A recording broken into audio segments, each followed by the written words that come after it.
Ok, on va finir cette série sur le DCX modifié par Selectronic par une description de ces options, comment elles sont montées, en quoi elles consistent, et voir un peu qu'est-ce qui va pas, et voir un peu comment c'est fait quoi.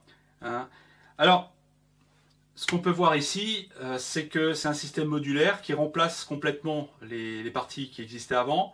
Et on a quelques options ici qui n'existaient carrément pas à l'époque. Et il profite de la place qui a foison dans ce boîtier-là pour pouvoir mettre les options. Alors, sont disponibles en kit, à part l'horloge, parce que c'est du CMS. On voit que tout a été fait avec du système traversant, ce qui permet pour les amateurs qui vont souder un petit peu de pouvoir monter facilement ce système-là et l'utiliser en kit sans être obligé de demander. Alors cet appareil-là, lui, il a été monté par Selectronic intégralement. Hein, c'est une option qui coûte cher quand même, donc au moins bon, celui qui veut pas s'emmerder, ben, il le fait monter, puis voilà. Sinon, ça existe en kit. Alors, pour ceux qui voudraient le monter en kit, il faut quand même se méfier parce qu'il n'est pas aussi simple à souder que ça, parce que les pastilles sont vraiment les plus petites possibles. Le routage est plutôt pas très conventionnel au niveau des standards, donc les pastilles sont petites et il n'y a pas beaucoup de place, donc il faut mettre très peu de soudure, sinon on a vite fait d'avoir des gros blobs qui débordent et il faut vraiment se méfier, il faut vraiment utiliser très peu de soudure. Hein. Sinon bon, il est standard, il n'y a pas vraiment plus de difficultés que ça. Donc, si on commence à zoomer un petit peu sur cette plaque d'entrée justement, donc elle est vraiment constituée de trois parties. Il y a la première ici qui est toute la partie d'entrée qui elle est restée telle quelle par rapport au schéma d'origine. Simplement, ils en ont fait un peu trop et ils ont laissé les capas qu'on ne devrait pas avoir à l'origine. Donc bon, ça, faut pas les placer et puis voilà, c'est réglé. Bon, c'est pas plus problématique que ça. Donc cette partie-là est vraiment la même chose que ce qui est décrit dans le schéma qu'on peut trouver. Simplement, les semi-conducteurs ont été changés. Ici, les ampli-ops, ce sont des OPA 2604 hein, chez Burr Brown. Des bons ampli-ops stéréo, voilà, bon, rien de plus à en dire. Pour flatter l'audiophile, quelques capas, je suppose Seraphine ou des trucs comme ça. Muse, je sais pas quoi, bon, tout ça, tous les composants qui vont bien, sans problème particulier donc. Il n'y a rien de plus à en dire, c'est plutôt compact. Il n'y a qu'une chose qui, quand on a l'habitude, choque un peu l'œil, c'est qu'on se demande où sont les capas de découplage des ampli-op. Alors pour ceux qui veulent router des circuits de ce genre, en fait, les capas de découplage sont toujours mises à côté des ampli-op et la paire forme un truc indivisible. Et on place les deux en même temps. On place les ampli-op, on place les capas et on place les composants après coup autour. Ici, on a l'impression que les capas de découplage qui sont ici et là, par exemple, qui sont vraiment vachement loin, et il y en a assez peu, ont été mis après coup là où il y avait encore de la place. Alors que c'est carrément à l'envers que ça doit être fait. C'est, on met les ampli-op, on met les capas juste à côté, et après, sur la place, on met le reste des composants. Donc ça, c'est quelque chose qui est un peu bizarre, et je pense que, première critique, c'est que ici, le découplage n'est pas aussi performant qu'il devrait l'être par un problème de topologie générale du truc. Et ça, on le retrouve aussi dans les trucs de sortie où il y a juste ici deux capas de découplage, là, tiens, qui sont ici juste pour rigoler et puis c'est tout. Enfin, disons, elles sont pas super efficaces parce qu'il y en a peu et elles sont pas mises à côté des circuits. Donc ça, c'est la chose qu'on peut remarquer ici. Bon, à part ça, il y a rien à en dire. Voilà. Alors, maintenant, on va passer sur tout l'étage de sortie qui, lui, est nouveau. Lui, il a été revu, il a été complètement refait, simplement pour avoir maintenant une compatibilité avec les appareils grand public. Donc là, on se retrouve avec des sorties asymétriques, contrairement aux autres qui restent au Norma Pro.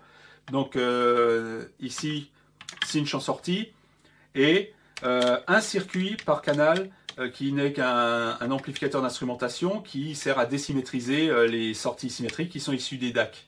Hein. Donc, ici, il y a des INA 134 de chez Burr Brown. Donc, toutes les sorties ici, et des sorties symétriques issues des DAC qui sont par ici, ou plutôt par ici, pardon, ils sont là, vont directement vers ces ampli-op sans qu'il y ait de gain et en lien direct juste à la sortie. Donc, vraiment, c'est réduit à sa plus simple expression. C'est simple, efficace. Bon, il n'y a pas grand chose à en dire. Au moins, on est sûr de ne pas saturer en sortie parce que ces ampli-op sont alimentés en plus ou moins 15. et comme les DAC, eux, fournissent juste quelques volts en sortie, ça risque pas de saturer. Donc on n'a pas ce problème de saturation qu'on avait avant. Hein. Il n'y a pas de gain spécifique à cet étage-là. Alors devant, on voit des capas mica-argent, qui sont plutôt des capas de luxe, on va dire. Et en fait, elles, avec des résistances de 1K, forment un circuit du premier ordre RC qui sert à enlever la HF qui est issue des DAC ici. Bon, très bien, mais en fait, c'est pas comme ça que normalement on doit faire. Hein. Tous les constructeurs mettent au moins un truc du deuxième ordre pour enlever la HF. Le problème du premier ordre, là, c'est que comme l'atténuation n'est pas énorme, ils sont obligés de la faire partir plus tôt. Et on le voit en sortie, l'atténuation dans l'aigu est supérieure au montage d'origine. Hein, ça coûte peut-être à 48 kHz, mais dès 10 kHz, l'atténuation commence. Alors ça, normalement, bon, c'est encore un de ces schémas vachement simples qui flatte l'audiophile, mais c'est pas un schéma qui marche correctement. L'atténuation n'est pas suffisante.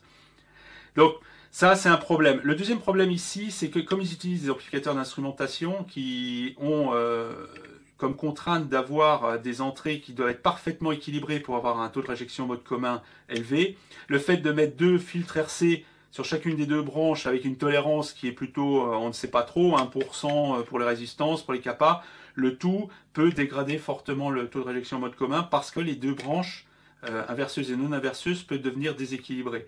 Normalement, on devrait mettre un buffer pour isoler la partie filtrage de la partie désymétrisation. Bon, ça, c'est pour moi un problème de topologie, c'est le revers de la simplicité, on va dire. Mais bon, à la limite, c'est un compromis. Bon, l'ampli n'est pas trop bruyant. Je pense pas que la réjection au mode commun puisse poser plus de problèmes que ça. Et la HF, bon, à la limite, si ça baisse d'un demi décibel à 20 kHz, ça va pas nous emmerder plus que ça. Donc, bon, c'est juste pour chipoter, quoi. Sinon, quelque chose qui est vachement mieux que le précédent, c'est les nappes qui sont complètement amovibles et qui sont beaucoup plus courtes et beaucoup plus fiables, de fait. Donc ça, il n'y a vraiment rien à en dire. La troisième partie, c'est la partie qui a à la fin. Bon, ça, c'est une partie qui est beaucoup moins utilisée en général. Ils ont conservé le lien entre plusieurs appareils, la liaison série, et voilà. Donc ça, cette partie-là est conservée. Ça, bon, il n'y a rien de plus à en dire, mais bon, elle est toujours là. Ce qui n'était pas forcément évident. Donc alors cette partie-là n'est pas documentée par Behringer, par exemple. Hein. Ils ont dû faire du reverse engineering sur la plaque d'origine, parce que ça, j'ai pas souvenir qu'il y ait les infos sur le truc. Alors, je peux peut-être me gourer, mais je crois qu'il n'y a pas les infos de cette partie-là. Ok, donc ça c'est la première option de la partie analogique, la carte principale. Bon, après, pour moi, elle a d'intérêt surtout parce qu'il désymétrise et ça permet d'attaquer directement des appareils qu'on aurait déjà sans être obligé de s'emmerder avec des câbles bizarres et des niveaux qui seraient trop élevés. Alors maintenant, je vais faire la critique, une des critiques principales que je fais à ça, c'est ceci. Alors ça, pour moi, c'est un problème. Enfin, un problème. C'est quelque chose qui n'est pas normal, qui, pour moi, m'a toujours fait marrer au niveau publicité, mais qui montre là à quel point c'est n'importe quoi. C'est, regardez bien, les cinches ici. Non, c'est pas un problème d'éclairage ou tout ça. Elles sont noires. Elles sont dégueulasses. Et ça, c'est exactement ce à quoi on doit s'attendre lorsqu'on a des cinches en argent.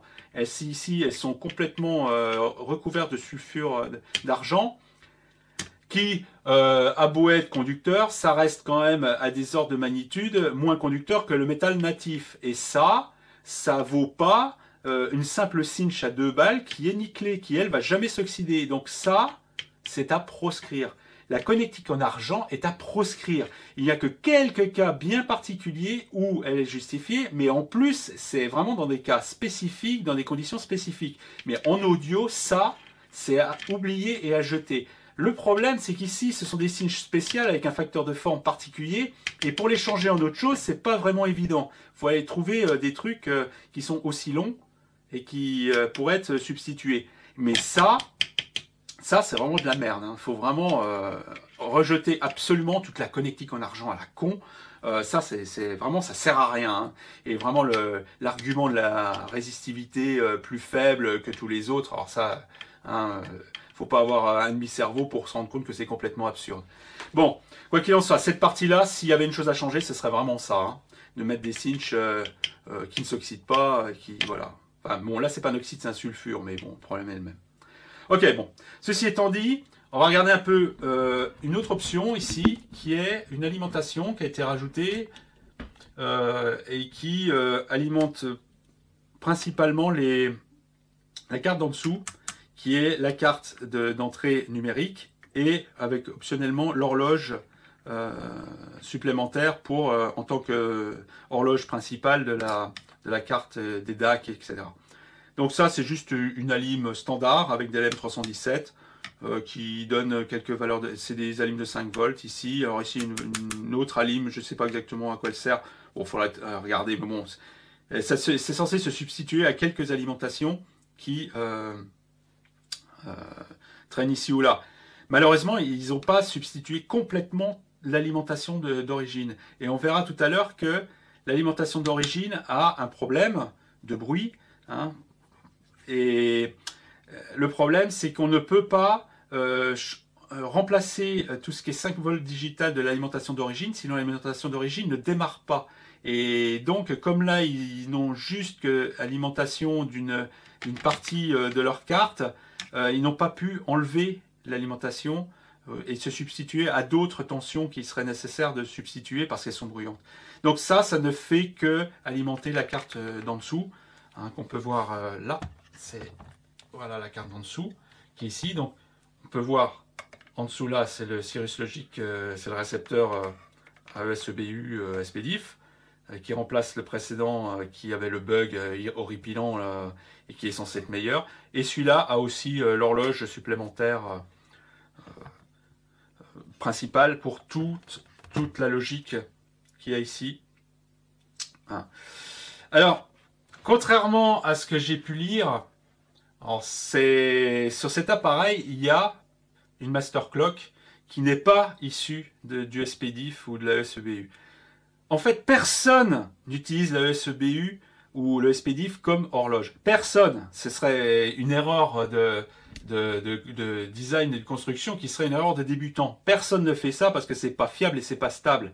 Donc, cet appareil-là ne fait pas exception. Alors, cet appareil-là, il a 3 quartz. Il a un quartz de 30 MHz pour le DSP, un quartz de 12 MHz utilisé en harmonique paire qui permet d'avoir 24 MHz pour le master clock des DAC, ADC et à l'époque du Cirrus Logic ici, et un autre quartz qui est pour les liaisons série qui est indépendant. Donc l'option d'horloge du DCX remplace le quartz de 12 MHz ici, se substitue. Donc le quartz ici, il y a une résistance qui est dessoudée pour l'enlever de la ligne d'horloge, et lui se substitue et rentre par ici et arrive là. Bon, d'une manière purement électronique et topologique, il ne faut jamais faire ça, normalement, parce qu'une horloge, c'est un signal qu'il faut garder le plus propre possible, donc il doit être le plus proche possible des endroits qu'il doit attaquer, et donc le déporter loin comme ça risque de mettre du bruit, et donc éventuellement, s'il y a du bruit, ben, ça va détériorer le jitter, rajouter un jitter aléatoire sur le truc, alors que c'est pas vraiment ce qu'on voulait au départ. Donc, le fait d'avoir mis une horloge séparée comme ça n'est vraiment pas l'idéal au niveau électrique. Normalement, ils auraient dû virer le quartz ici et le remplacer par un autre, sur place. Bon, ils ont décidé d'enlever le chip et puis de mettre des trucs, mais ça, pour moi, c'est pas du tout une bonne solution. D'autant plus que là, les soudures et tout ça, la mise en œuvre est vraiment pas terrible. C'est vraiment pas très bien soudé, hein, franchement. Là, la personne qui a soudé ça devrait encore s'entraîner pour faire un peu mieux. Mais bon, c'est la manière dont ils ont trouvé pour le faire, pour le mettre à part. Mais franchement, la soudure directe comme ça, sur des chips comme ça, c'est vraiment la solution la moins fiable, le dernier cours qu'on pourrait faire si on n'avait vraiment pas d'autre solution. Mais pour moi, il y a des autres solutions. Par exemple, moi j'ai en stock des...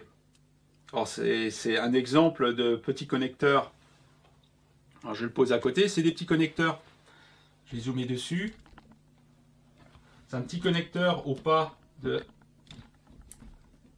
0,635. Je ne sais pas si il va faire le point dessus. Voilà. Alors ça, c'est pas un connecteur qui irait pour cette situation-là, mais disons ça donne un exemple de ce qui est disponible dans le commerce. Ce sont des des petits connecteurs au pas, exactement du bon pas ici. Alors, je suis sûr qu'en fouillant et en cherchant dans les milliers et milliers de références de connecteurs, on peut trouver quelque chose qui peut s'installer complètement à cet endroit-là et avoir une vraie nappe sérieuse qui part d'ici et qui irait sur le pendant de l'autre côté, sur la carte. Mais ici, ce sont des câbles qui sont directement soudés sur les cartes. Et ça, c'est du jamais vu dans du matériel qui est censé issu d'une production professionnelle. Dans l'industrie, on ne soude jamais des câbles comme ça sur les cartes. Il n'y a que des connecteurs, ne serait-ce que pour la maintenance, le dépannage et le remplacement des pièces. On ne soude pas sur les cartes. On ne fait jamais ça. C'est pas fiable. S'il y a des contraintes sur les câbles, ça peut se décoller, ça peut casser. Enfin, c'est pas fiable. On ne fait pas ça comme ça. Et ici, ça a été généralisé. Alors ça, c'est une deuxième critique majeure que je ferai, c'est que tous les câbles sont soudés directement dessus.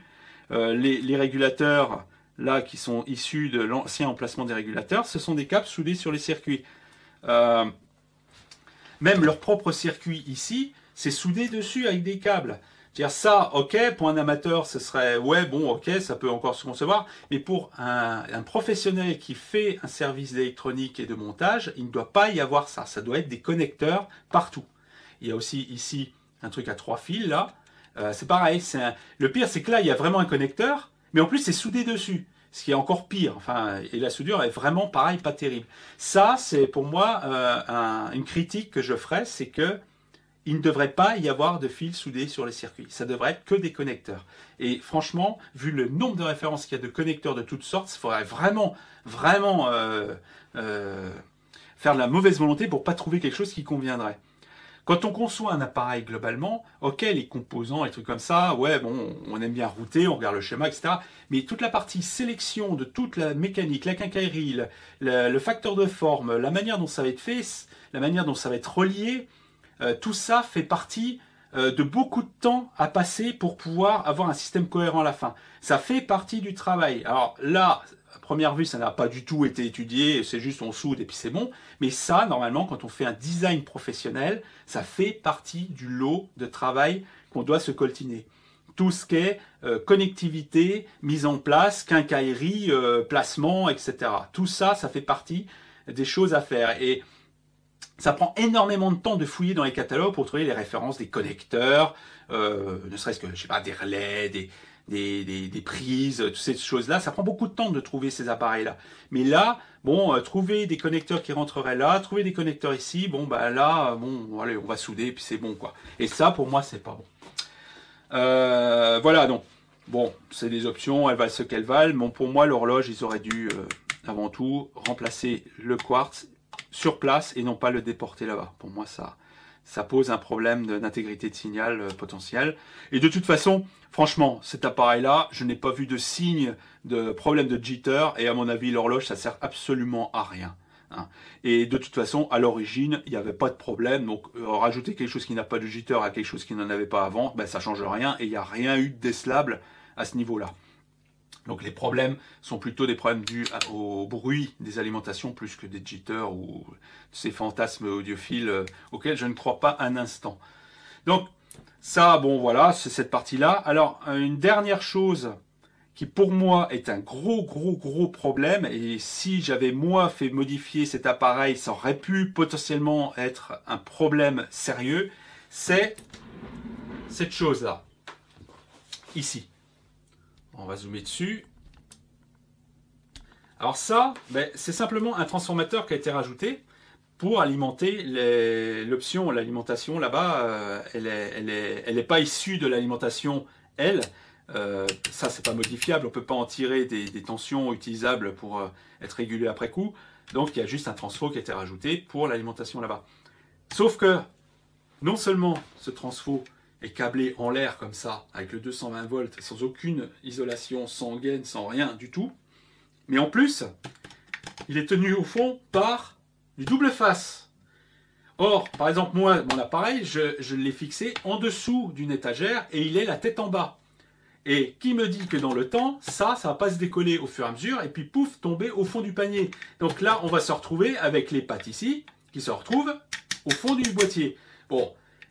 normalement, quand on fait un truc pro, on ne fait pas ça.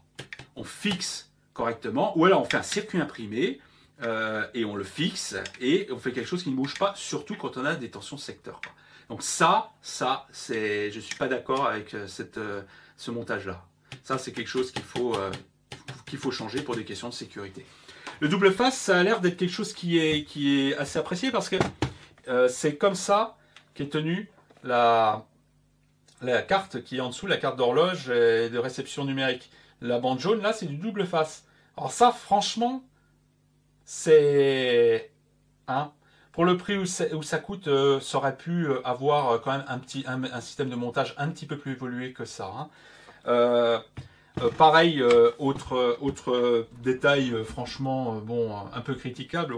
Autant ici, il y a une vis qui récupère une vis ancienne de la plaque là. Hein, donc il y a une entretoise, une vis.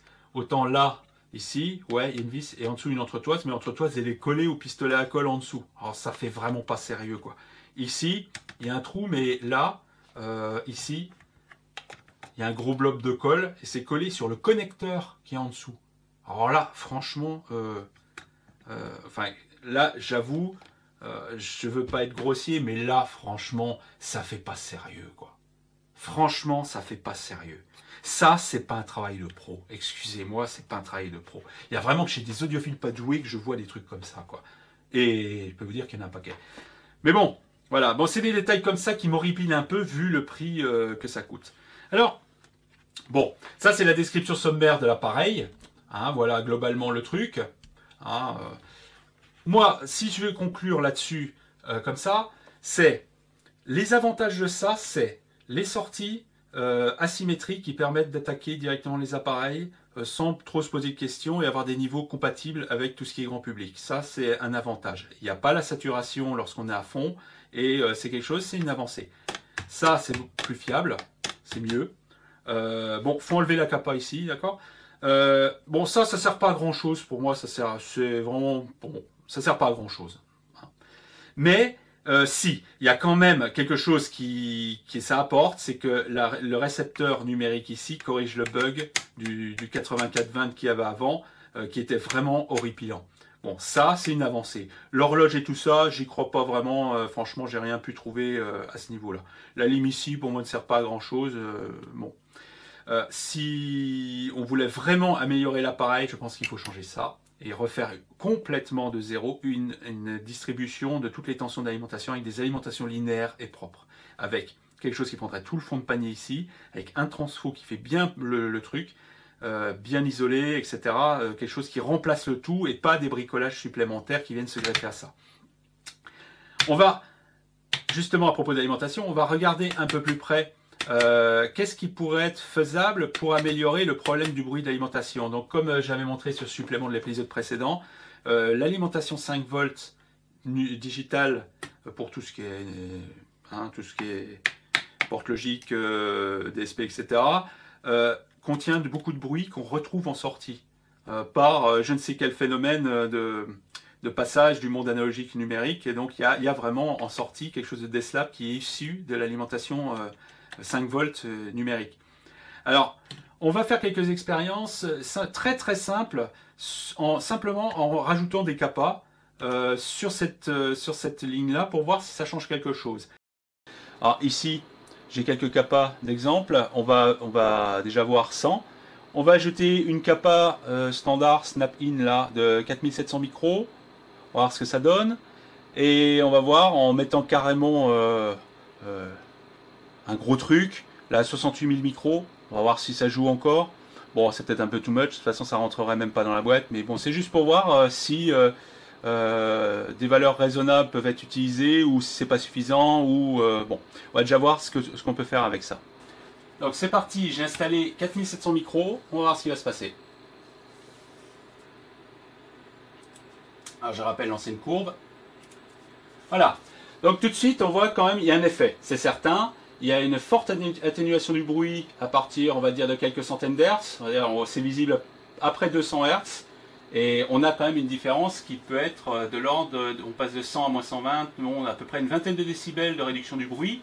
Simplement en mettant une capa, ici, 4700 micros sur la lime. Malheureusement, ça n'a pas vraiment d'effet à 100 Hz et moins, hein, ce qui est bon, un peu étonnant, vu déjà 4700 micros, c'est déjà pas mal. Bon, on va essayer avec 68 000, voir si ça a un effet supplémentaire. Donc je vais stocker les deux. Et on va voir un peu ce qui se passe avec simplement 6800 micros, 68 000 micros en plus. C'est parti.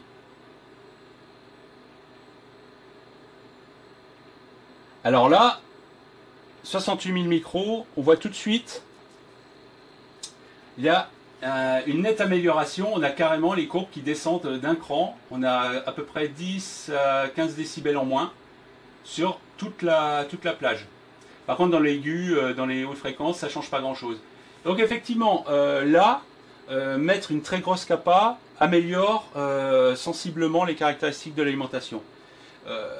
Ça ne fait que baisser le niveau global du truc, ça ne change pas la forme du bruit, mais bon, ça rend quand même le système plus silencieux d'au moins 15 décibels, voire plus en HF. Donc ça, c'est une première expérimentation qui fait que simplement rajouter un condensateur de très forte valeur, ici 68 000 voire plus, permet d'améliorer les choses. Bon, le problème c'est que c'est quand même un petit peu extrême, c'est quand même gros, ça rentrerait pas dans la boîte a priori, et bon, pour moi c'est pas une solution super pratique pour ça. Mais bon, c'est déjà un départ pour pouvoir faire quelque chose.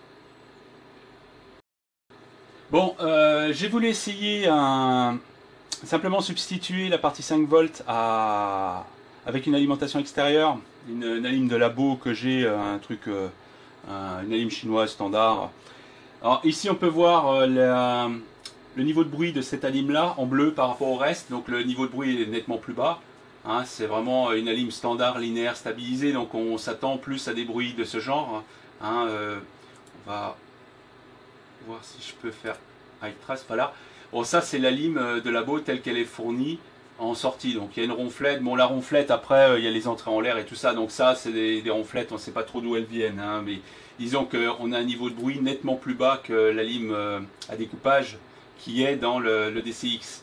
Donc ça c'est la lime à découpage avec différents types de découplage avec des capas de plus en plus élevés, mais néanmoins ça reste quand même une alim extrêmement bruyante à ce niveau-là. Donc j'ai tenté de brancher cette alim là, mais le problème c'est que la lime à découpage ne supporte pas se retrouver avec une autre alim à côté, et elle ne démarre pas si le 5 volts n'est pas branché quelque part. Elle a un système de détection de présence du 5 volts, et s'il n'est pas là, la lime globalement ne démarre pas. Donc si on veut vraiment faire les choses, il faudrait remplacer complètement la lime du DCX par une alim qui génère toutes les tensions qui sont nécessaires. Il y en a qui ont tenté de faire ça, alors faut aller fouiller sur le net pour trouver des gens qui ont fait ça.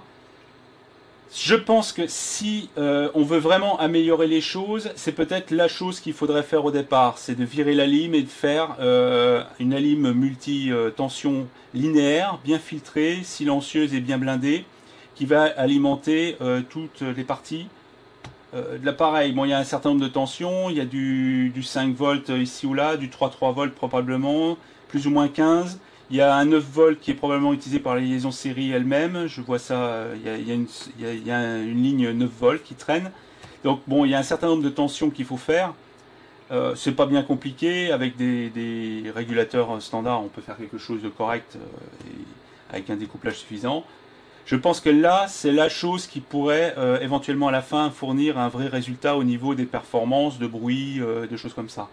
Le reste, c'est difficile de faire mieux, à moins que carrément passer à des DAC d'une génération plus récente ou des choses comme ça. Mais franchement, on est dans des ordres de grandeur qui sont largement en dessous des problèmes qu'on a à résoudre à l'extérieur, comme les ronflettes, les bouclages de masse, les distorsions des enceintes, la salle, etc.